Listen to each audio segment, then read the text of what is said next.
दोस्तों आपको याद होगा कुछ समय पहले यूएन के अंदर रोहिंग्या मुसलमानों को लेकर एक बयान दिया गया था और उसमें कहा गया था कि भारत के अंदर जो रोहिंग्या मुस्लिम है उनको संरक्षण देना चाहिए, उनको यहाँ पर रखना चाहिए। अब आप देखिए ये सब बातें करने वाला जो संगठन है वो अमेरिका के इशारों के ऊपर काम करता है। दोस्तों अमेरिका जैसा देश जब दूसरे देशों के अंदर या भारत के अंदर छोटी सी घटना हो जाती है, एक नया रूल आ जाता है, तो वहाँ के जो सांसद होते हैं, वहाँ के जो राजनेता होते हैं, वहाँ के जो टीवी एंकर होते हैं, वो भारत को या दुनिया भर के जो भी देश है उनको ज्ञान देने लगते हैं कि आपने ये गलत कर दिया। और ये सब कुछ हमें देखने को मिला था सीए एनआरसी में, जहां पर बाकायदा जो दूसरे देश थे वो बता रहे थे कि भारत आप गलत कर रहे हो, आप इन देशों के लोगों को आप इस तरीके से बैन नहीं कर सकते हो, ये मानवाधिकार के खिलाफ होगा। लेकिन वही अमेरिका जो दुनिया भर को ये पाठ पढ़ा रहा था, आज वो खुद कहने लगा है कि भैया हमें सुरक्षा कारणों के कारण हम 12 देश के जो लोग हैं, जिसमें से 5 देश के जो लोग हैं उनको हम बिल्कुल बैन कर देंगे, उनको हम अमेरिका के अंदर आने ही नहीं देंगे, और 7 देश के जो लोग हैं उनको हम आंशिक बैन लगा देंगे। और इसमें ज्यादातर मुस्लिम कंट्रीज हैं। और ट्रंप ने पहली बार नहीं किया है। ट्रंप जब उनका पहला कार्यकाल था वहां पर भी उन्होंने 7 मुस्लिम कंट्रीज थे जिनको उन्होंने पूर्णतया से बैन ही लगा दिया था और उनके यहाँ के लोग अमेरिका के अंदर नहीं आ सकते थे। अब यहाँ पर इनका मानवाधिकार कहाँ गया? अब इनके यहाँ पर जब दिक्कत हुई, इनके यहाँ पर जब संकट आया, इनके यहाँ पर जब अटैक लगातार हो रहे हैं और लोग इजराइल के खिलाफ आवाज उठा रहे हैं, रैलियां कर रहे हैं, तब इनको याद आ रहा है कि हमें जो है इन देश के लोगों को, मुसलमानों को अपने अमेरिका के अंदर नहीं आने देना है। लेकिन जब भारत ने यही चीज की थी, जब सीए एनआरसी लेकर आया था और जब सीए के अंदर ये कानून लाया था कि कोई भी यहाँ पर जो व्यक्ति होगा दूसरे देश से जो आएगा, जो मुस्लिम कंट्रीज से आएगा, उसको यहाँ पर नागरिकता नहीं दी जाएगी, और जो माइनॉरिटीज वहाँ की होंगी वो अगर यहाँ पर आएंगे तो उनको नागरिकता दी जाएगी। इस कानून को लेकर अमेरिका ने बहुत हल्ला मचाया था, इंग्लैंड ने बहुत हल्ला मचाया था। लेकिन जब अमेरिका ने ये रूल अप्लाई वहां पर कर दिया है कि मुस्लिम कंट्रीज, जिसमें मैक्सिमम मुस्लिम कंट्रीज हैं, उनके लोग अमेरिका नहीं आ सकते सुरक्षा कारणों के कारण, तब कोई भी देश बात करने को तैयार नहीं है। मतलब अगर कमजोर देश है तो उसको सब ज्ञान देने के लिए आ जाते हैं, लेकिन अमेरिका को कोई भी देश ज्ञान नहीं दे रहा है। न अमेरिका के ह्यूमन राइट्स वाले ज्ञान दे रहे हैं, न वहां के कोई राजनेता ज्ञान दे रहे हैं, और न वहां के कोई टीवी एंकर उनको ज्ञान दे रहे हैं। सब कुछ भूल चुके हैं। इसीलिए कहते हैं कि अपने देश में जो भी कानून बने, अगर आपको सही लगते तो आप उनका खुलकर समर्थन करें। अमेरिका के अंदर कोई आवाज नहीं उठ रही कि भैया इनके लोगों को क्यों आप बैन कर रहे हैं, क्यों उनको नहीं आने दे रहे हैं। लेकिन भारत के अंदर अगर यही कानून मोदी जी लेकर आए होते तो बहुत सारे संगठन रोड के ऊपर आ चुके होते, रोड जाम कर देते, 3-4 महीने तक वहां पर लोग जमे रहते, चाहे अगल बगल के लोग जो है बीमारी से मर जाएं, चाहे वो एम्बुलेंस लेकर हॉस्पिटल न जा पाए, लेकिन यहाँ पर जाम लग जाता। लेकिन अमेरिका के अंदर कोई भी नहीं है जो इन सारी चीजों का विरोध कर सके। ये अंतर है भारत में और अमेरिका के अंदर। यहाँ पर अमेरिका खुलकर कह रहा है कि जिन देशों के अंदर आतंकवाद बहुत ज्यादा फल फूल रहा है, उन देशों के लोगों को मैं अपने यहाँ पर नहीं आने दूंगा। लेकिन यहाँ पर भी अमेरिका का दोगला चेहरा दिखाई पड़ता है। पूरी दुनिया जानती है कि सबसे ज्यादा आतंकवाद का गढ़ पाकिस्तान माना जाता है, लेकिन इस लिस्ट में पाकिस्तान का नाम नहीं है। सोचने वाली बात है। जितने भी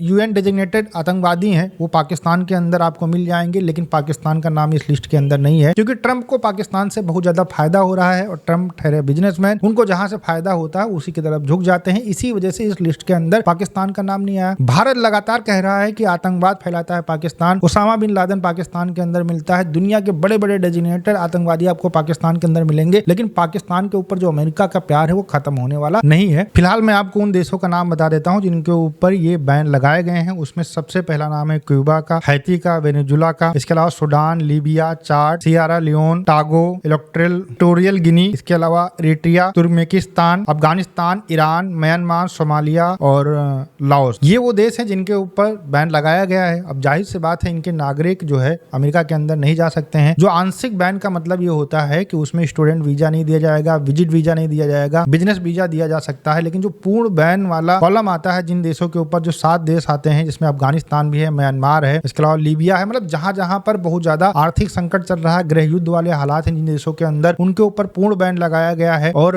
मैं आपको बता दूं लगातार अमेरिका के अंदर जो जूस कम्युनिटी है उनके ऊपर हमले भी हो रहे हैं। मुसलमान जो है सामने खुलकर आते हैं और हमला करते हैं, कहते हैं, गर्व से कहते हैं कि हमने इनको मार दिया है। तो ये जो है बहुत ज्यादा चिंता का विषय बना हुआ है। ये चीजें अमेरिका के लोग बहुत ज्यादा नोटिस करते हैं और ये बहुत बड़ा चिंता का विषय इस समय अमेरिका के अंदर बना हुआ है। इसलिए मांग भी उठ रही है कि मुस्लिम जो कंट्रीज है उनको ज्यादा बैन किया जाए। इसी वजह से इस लिस्ट के अंदर आपको मुस्लिम कंट्रीज ज्यादा देखने को मिल रहे हैं। आने वाले समय के अंदर हो सकता है उसमें पाकिस्तान का भी नाम हो जाए, और पाकिस्तान का नाम कुछ समय पहले भी आया भी था, जहां पर ये बताया गया था कि इन देश के जो लोग हैं इनको जल्दी वीजा नहीं मिल सकता है। तो ओवरऑल जो सिचुएशन है अमेरिका के अंदर, वो लोग भी समझ रहे हैं कि जो मुस्लिम आएंगे वो ज्यादा उनका नुकसान करेंगे। और अपने देश के अंदर जब ये चीजें समझ में आ जाती हैं, लेकिन भारत के अंदर जब सीए एनआरसी आता है तो इनको ये चीजें समझ नहीं आती, इनको वहां पर मानवाधिकार दिखाई पड़ने लगता है। आपका क्या कहना है इनके बारे में मुझे कमेंट सेक्शन में जरूर बताइएगा। मिलते हैं नए वीडियो के साथ। नमस्कार, धन्यवाद, जय हिंद, जय भारत।